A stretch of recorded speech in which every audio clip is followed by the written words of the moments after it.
The following video will show you just 15 of the many selections from non-Muslims telling you what they think of the last prophet, Muhammad, peace and blessings be upon him. Dr. William Draper, in History of Intellectual Development of Europe, 4 years after the death of Justinian, AD 569, was born in Mecca, in Arabia, the man who, of all men, has exercised the greatest influence upon the human race, to be the religious head of many empires, to guide the daily life of 1/3 of the human race, may perhaps justify the title of a messenger of God.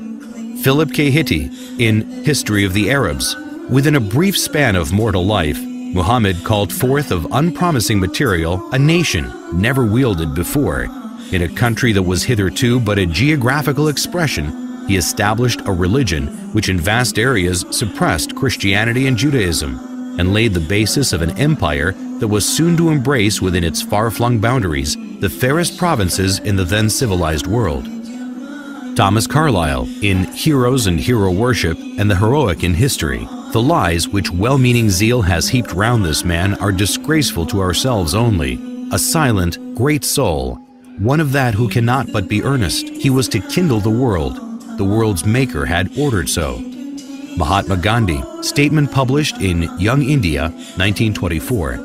I wanted to know the best of the life of one who holds today an undisputed sway over the hearts of millions of mankind. I became more than ever convinced that it was not the sword that won a place for Islam in those days in the scheme of life. It was the rigid simplicity, the utter self-effacement of the Prophet, the scrupulous regard for pledges, his intense devotion to his friends and followers, his intrepidity, his fearlessness, his absolute trust in God and in his own mission. These, and not the sword, carried everything before them and surmounted every obstacle. When I closed the second volume of the Prophet's biography, I was sorry there was not more for me to read of that great life. Edward Gibbon and Simon Oakley, in History of the Saracen Empire, London, 1870. The greatest success of Muhammad's life was effected by sheer moral force. It is not the propagation, but the permanency of his religion that deserves our wonder. The same pure and perfect impression which he engraved at Mecca and Medina is preserved after the revolutions of 12 centuries by the Indians, the African and the Turkish proselytes of the Quran. The Mohammedans have uniformly withstood the temptation of reducing the object of their faith and devotion to a level with the senses and imagination of man. I believe in one God, and Muhammad, the Apostle of God, is the simple and invariable profession of Islam. The intellectual image of the deity has never been degraded by any visible idol. The honors of the Prophet have never transgressed the measure of human virtue, and his living precepts have restrained the gratitude of his disciples within the bounds of reason and religion. Reverend Bosworth Smith, in Muhammad and Mohammedanism, London, 1874. Head of the state as well as the church, he was Caesar and Pope in one. But he was Pope without the Pope's pretensions, and Caesar without the legions of Caesar, without a standing army, without a bodyguard, without a police force, without a fixed revenue. If ever a man ruled by a right divine, it was Muhammad, for he had all the powers without their supports. He cared not for the dressings of power. The simplicity of his private life was in keeping with his public life. In Mohammedanism, everything is different here. Instead of the shadowy and the mysterious, we have history. We know of the external history of Muhammad, while for his internal history, after his mission had been proclaimed, we have a book absolutely unique in its origin, in its preservation, on the substantial authority of which no one has ever been able to cast a serious doubt. Gibbon, in The Decline and Fall of the Roman Empire, 1823. The good sense of Muhammad despised the pomp of royalty. The apostle of God submitted to the menial offices of the family. He kindled the fire, swept the floor, milked the ewes, and mended with his own hands his shoes and garments. Disdaining the penance and merit of a hermit, he observed without effort of vanity the abstemious diet of an Arab. De Lacy O'Leary, in Islam at the Crossroads, London, 1923.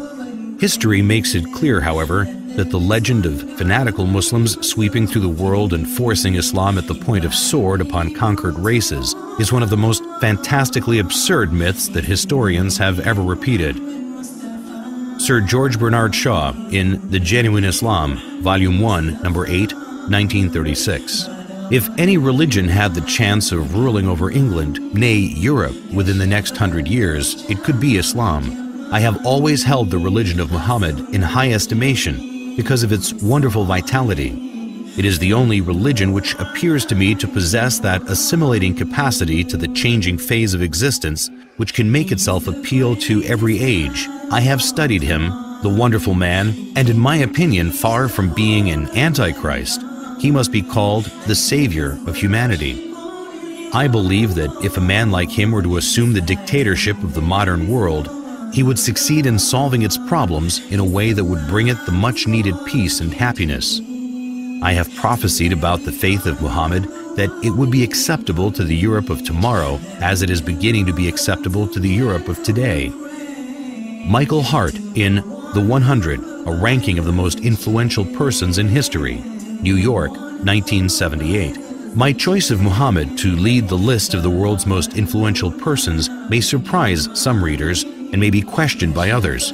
But he was the only man in history who was supremely successful on both the secular and religious level. It is probable that the relative influence of Muhammad on Islam has been larger than the combined influence of Jesus Christ and St. Paul on Christianity. It is this unparalleled combination of secular and religious influence which I feel entitles Muhammad to be considered the most influential single figure in human history. W. Montgomery Watt in Muhammad at Mecca, Oxford, 1953. His readiness to undergo persecution for his beliefs, the high moral character of the men who believed in him and looked up to him as a leader, and the greatness of his ultimate achievement all argue his fundamental integrity. To suppose Muhammad an impostor raises more problems than it solves. Moreover, none of the great figures of history is so poorly appreciated in the West as Muhammad. Thus, not merely must we credit Muhammad with essential honesty and integrity of purpose, if we are to understand him at all. If we are to correct the errors we have inherited from the past, we must not forget that conclusive proof is a much stricter requirement than a show of plausibility, and in a matter such as this, only to be attained with difficulty. Washington Irving in Muhammad and His Successors. He was sober and abstemious in his diet and a rigorous observer of fasts. He indulged in no magnificence of apparel, the ostentation of a petty mind, neither was his simplicity in dress affected, but a result of real disregard for distinction from so trivial a source. In his private dealings he was just. He treated friends and strangers, the rich and poor, the powerful and weak, with equity, and was beloved by the common people for the affability with which he received them and listened to their complaints. His military triumphs awakened no pride nor vainglory, as they would have done had they been effected for selfish purposes. In the time of his greatest power, he maintained the same simplicity of manners and appearance as in the days of his adversity. So far from affecting a regal state, he was displeased if, on entering a room, any unusual testimonials of respect were shown to him. If he aimed at a universal dominion, it was the dominion of faith. As to the temporal rule which grew up in his hands, as he used it without ostentation, so he took no step to perpetuate it in his family. James Michener in Islam, the Misunderstood Religion, Reader's Digest, May 1955, pages 68 to 70. No other religion in history spread so rapidly as Islam. The West has widely believed that this surge of religion was made possible by the sword, but no modern scholar accepts this idea, and the Quran is explicit in the support of the freedom of conscience. Like almost every major prophet before him, Muhammad fought shy of serving as the transmitter of God's word, sensing his own inadequacy. But the angel commanded, "Read."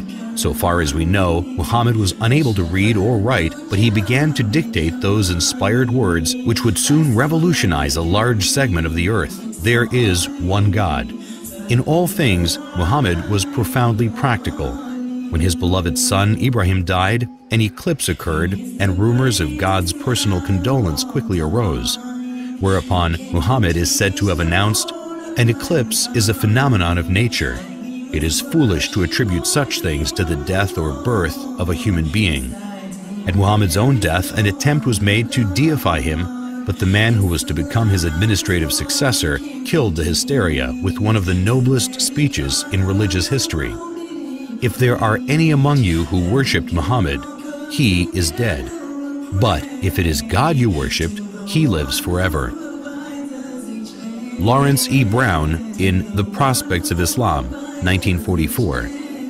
Incidentally, these well-established facts dispose of the idea, so widely fostered in Christian writings, that the Muslims, wherever they went, forced people to accept Islam at the point of the sword. Alphonse de Lamartine in Histoire de la Turquie, Paris, 1854. Never has a man set for himself, voluntarily or involuntarily, a more sublime aim, since this aim was superhuman, to subvert superstitions which had been imposed between man and his Creator, to render God unto man, and man unto God, to restore the rational and sacred idea of divinity amidst the chaos of the material and disfigured gods of idolatry then existing. Never has a man undertaken a work so far beyond human power with so feeble means, for he, Muhammad, had in the conception, as well as in the execution of such a great design, no other instrument than himself, and no other aid except a handful of men living in a corner of the desert.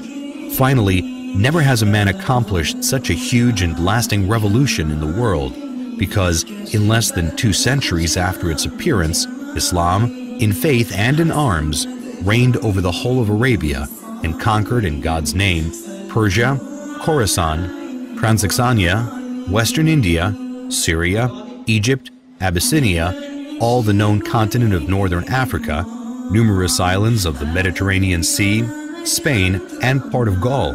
If greatness of purpose, smallness of means, and astonishing results are the 3 criteria of a human genius, who could dare compare any great man in history with Muhammad? The most famous men created arms, laws, and empires only.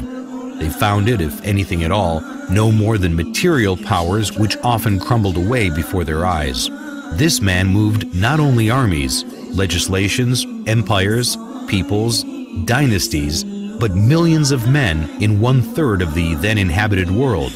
And more than that, he moved the altars, the gods, the religions, the ideas, the beliefs, and the souls.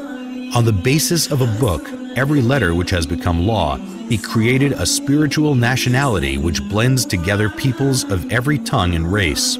He has left the indelible characteristic of this Muslim nationality, the hatred of false gods, and the passion for the one and immaterial God. This avenging patriotism against the profanation of heaven formed the virtue of the followers of Muhammad. The conquest of 1/3 the earth to the dogma was his miracle, or rather it was not the miracle of man, but that of reason. The idea of the unity of God, proclaimed amidst the exhaustion of the fabulous Theogonies, was in itself such a miracle that upon its utterance from his lips, it destroyed all the ancient temples of idols and set on fire 1/3 of the world. His life, his meditations, his heroic revelings against the superstitions of his country, and his boldness in defying the furies of idolatry, his firmness in enduring them for 15 years in Mecca, his acceptance of the role of public scorn and almost of being a victim of his fellow countrymen, this dogma was twofold: the unity of God and the immateriality of God, the former telling what God is, the latter telling what God is not, the one overthrowing false gods with the sword, the other starting an idea with words. Philosopher, orator, apostle, legislator, conqueror of ideas, restorer of rational beliefs, the founder of 20 terrestrial empires and of 1 spiritual empire. That is Muhammad. As regards all standards by which human greatness may be measured, we may well ask, is there any man greater than he? There is no